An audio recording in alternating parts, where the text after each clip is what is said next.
not leaving my house. Are you kidding me? But my aunts gave us a bunch of food because I'm staying at my cousin's. And I'm like working in a different time zone, like 12 hours away from here. And you know, it's an interesting choice I made because I mean I know why, it's money, but I should not have put the rice. That was a mistake.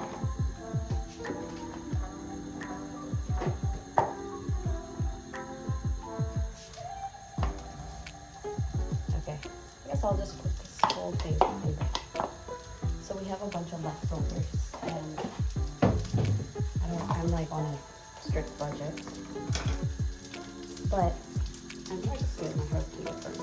It's literally over 100 degrees, so that's the first thing.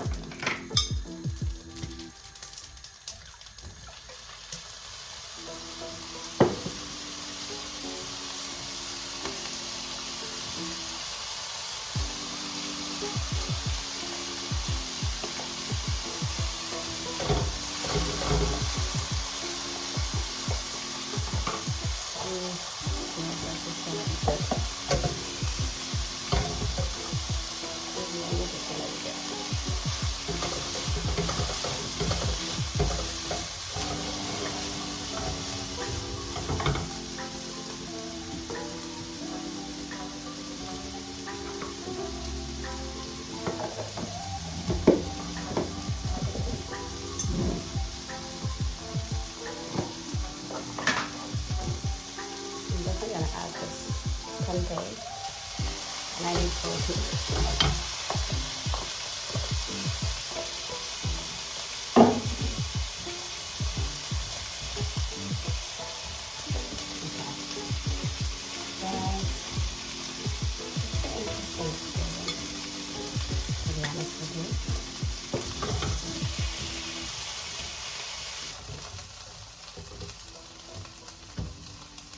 My cousin's kitchen is so clean that I'm so scared to mess it up. But this looks actually not bad. That's not really much like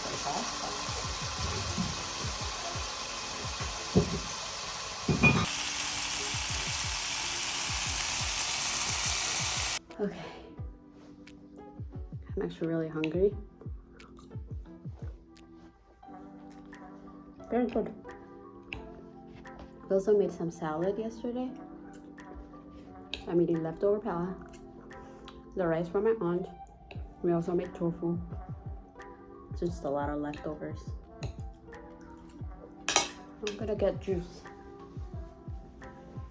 This is the juice I'm drinking. Yoga. So, finally eating. So, Rome has been, like I said, over 100 degrees. This morning, my aunt and I, she lives in like very central. Like my cousin was born like 5 minutes from the Colosseum. Not even 5 minutes, 2 minutes. But so I've kind of lived here for 29 years. For a while, more than that. And honestly, I haven't seen them together ever. My cousin is an only child, okay? We're very different, but also like we understand each other. It's lovely. I'm very happy I'm staying with her because, you know, obviously we didn't grow up together. We have very different life experiences, different opportunities,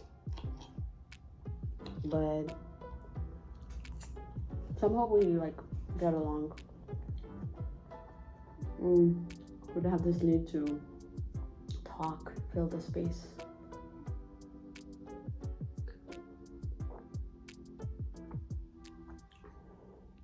But Rome has been interesting. You know, one of the things I used to hear about Rome is that, many things, but one of them is that it's very like not welcoming. And why would any city be welcoming? You know what I'm saying? The idea of welcoming is a very Western construct. It's a very over-tourism mind that like a place should be welcoming to you. Who do you think you are? No, who do we think we are? Italians, if you're not speaking their language, if you're speaking their language, they're very like, they're people. You're gonna encounter rude Italians, racist Italians, Italians that are very nice, Italians like my family. But they're people. And so this like weird definition and categorization of these people are very whatever doesn't really do anything except create like a monolithic narrative about a place. And even it comes up for me. Like we went to this place that's very famous. My aunt was like, we have to have coffee here. It's a coffee shop that you have to stand, eat your cornetos, which is like, it's a croissant, I guess, stuffed with like cream, like a pistache or other types, I guess. I had the pistache. And you have some very quick coffee, you're out. And at first I was like, this guy's treating my mom weird because she's black, but she's lived in Italy for 30 plus years. She speaks fluent Italian. I'm sure most of the time people don't read as Italian right away, you know? They're kind of like, this is a tourist. But it's like my own defensiveness came out of like nowhere. She's lived here.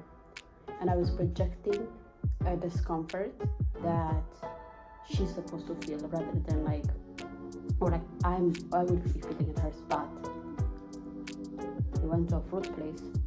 She's arguing with this guy because he surged up the price on the avocado. And I'm like, just buy the freaking avocados. This is so embarrassing. But then I thought about it. Why am I so bothered by discomfort? And I feel like the West teaches you to be discomforted by conflict or things that kind of sit next to conflict. But it's just human nature. And I don't think it's just Italians. A lot of people are very loud and passionate outside of the West. The West is very, I'm very much creating a monolithic perspective again, but the mainstream West is very like, yeah, please. Like very soft-spoken, very nice, very working for the tips. Nobody's really working for the tips here. Life is hard for everybody, but nobody's working for the tips. Not on the streets, not at the church, not at the museum, not at the Colosseum. People are just existing. And of course, it sucks being profiled and not seen as like Italian because you don't look like a traditional Italian, whatever that means. But I think the West teaches us to be really discomforted by conflict to the point that we are discomforted by human dynamics and human to human connections. A lot of that actually is like centered around chaos. These two guys, they were on their Vepsa, you know, the motorbikes, and they were out of traffic when we crossed. They were arguing, and I was like asking my aunt what they were saying because you know I don't speak Italian. If anything, this actually trip taught me that I should learn Italian like better because I do want to come back. I want to see Napoli. I want to stay in Rome longer when it's not, you know, a volcano. But my aunt was like, oh yeah, they will never fight like physically, but they will argue. They were yelling at each other. I was like, do they know each other? She's like, from the sounds of it, they don't know each other. And they were kind of like, and I was like, oh my god, this is gonna escalate because I'm so discomforted by discomfort. And Rome is a place that is full of discomfort. It's uncomfortable, especially in the summer. Walking around, it's hot. People are doing their stuff. They're doing errands. They're not stopping for tourists. They're not stopping for anybody. But it's actually a pleasure, and I'm so grateful that my family showed me around because I would paint Rome in a very different eye actually think if I did not have my family here. And the other thing is, like, when you come to a place and you don't speak the language, it's a very different experience in France. When I spoke French, I don't speak very good French, but I speak it to communicate enough to get my food, to get all things. But you could tell the difference. People are nicer, people are a little bit opener. And I'm like, why are people so nice? And it hit me, it's because I'm trying and I'm not like coming in as an observer. Because I think when you come in without knowing the language or having some sort of a connection to the place, you are coming in as an observer. And I'm not saying that like that's bad. I have been to places as an observer when I don't have any connection, but I'm like, this place is beautiful and I want to be there. But I knew that at the time I was coming in as an observer. I'm not fluent in Turkish, but I really want to see Istanbul. I feel like just like kind of considering those things is very important. My aunt is calling, hold on. Okay, so I'm about to start my meeting in 12 minutes, and I'm going to make a little fruit, beautiful fruit, but it's not in season, but I need a fruit. I don't know, I like to snack on things when I'm working. In conclusion, having people cater to you in a specific way is a very dangerous game, and it's actually like doesn't allow you to see people in places really fully, because when you go to places and people are in a bad mood or whatever, they're entitled to that bad mood, because everyone is entitled to whatever, even if it's your vacation, even if it's your time away, even if it's your first time away to that place, because the world doesn't owe you anything in terms of like being catered in those ways.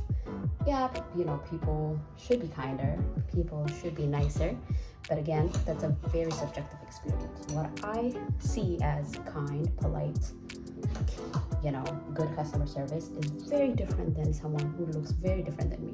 If we standardize what good or nice is according to the standards of the West, which is a place that is centered around hospitality and just relationships that are in the service industry that are centered around, you know, being nice to you or having this catered, manufactured feeling, I feel like you're gonna be disappointed a lot and you're gonna see a lot of places as unfriendly.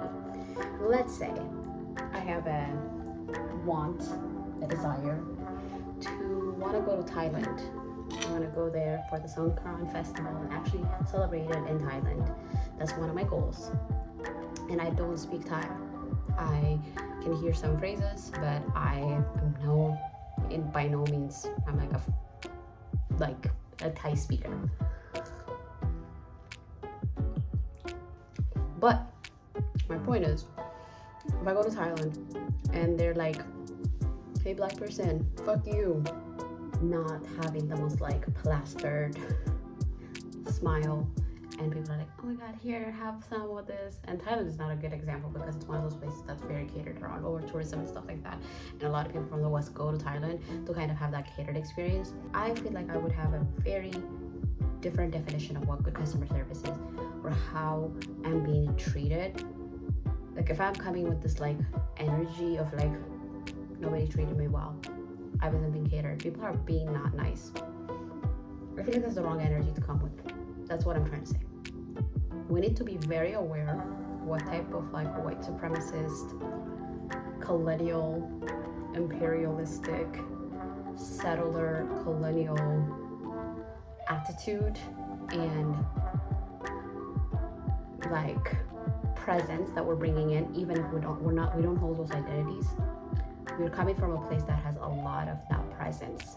So when we come to these places, we kind of have to check ourselves as well and kind of see, are my standardizing based on the past experiences in the Midwest or in the South, like specific experiences, or am I actually authentically engaging with this human being right now, or am I observing them so that I can have shit to say about the caricature of this place?